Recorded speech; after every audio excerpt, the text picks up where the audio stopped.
그럼 법조팀 구승은 기자와 자세한 얘기 나눠보겠습니다. 구 기자, 이 서울중앙지검장은 결국 본인이 항소 포기 결정에 참여한 거 아닙니까? 이래놓고 이제 와서 내 생각은 달랐다 이렇게 반박한다는 게 이해가 되지 않거든요. 그럼 서울중앙지검장이 책임자인데 어떻게 해서 이 항소 포기 결정이 내려졌다는 겁니까? 네, 대장동 수사팀은 애초 항소를 하겠다고 결정을 해서 서울중앙지검장 결재까지 받았지만 법무부가 대검에 부정적인 의견을 전달하면서 항소 지침이 번복된 거라고 주장합니다.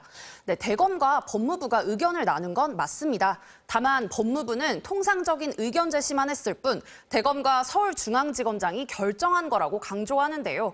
정작 서울중앙지검장은 대검 지시를 수용했다고 해서 결국 노만석 검찰총장 대행이 수사팀의 의견을 묵살하고 항소 포기 지휘를 한 것 아니냐는 내부 반발이 터져 나오는 겁니다. 다만 대장동 수사 공판팀의 강백신 검사가 항소 포기에 항의하면서 검찰 내부 협의 과정을 낱낱이 드러낸 것과 관련해 선택적인 분노라는 지적도 나왔습니다. 윤석열 전 대통령 구속 취소권에 대한 심우정 전 검찰총장의 즉시 항고 포기나 김건희 씨 도이치모터스 사건 불기소 때는 소극적인 의견을 밝히는 데 그쳤을 뿐 검찰이 집단 반발을 안 했다는 거죠. 항소 필요성에 대한 판단이 다를 수 있는 상황에서 법무부 장관과 검찰총장 대행을 겨냥한 정치적 행동이라는 시각도 있었습니다.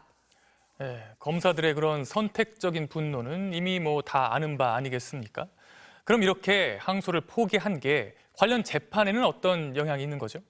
네, 앞선 리포트에서도 나왔지만 여당에선 남욱 변호사의 진술 번복을 근거로 대장동 사건 전체가 조작 기소된 사건이라면서 전면적인 감찰과 수사가 필요하다고 주장을 하는데요.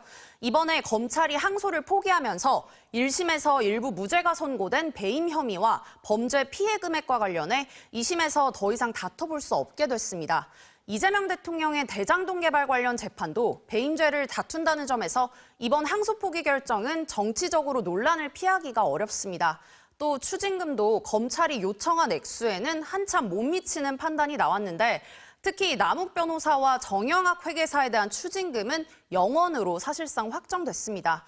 항소 포기 결정과 관련해 시민단체가 노만석 검찰총장 직무대행을 직권남용으로 고발했고 여야는 국정조사를 요구하고 나섰는데요. 결국 정치적 논란과 더불어 수사로까지 확대될 것으로 보입니다. 네, 구승은 기자 잘 들었습니다.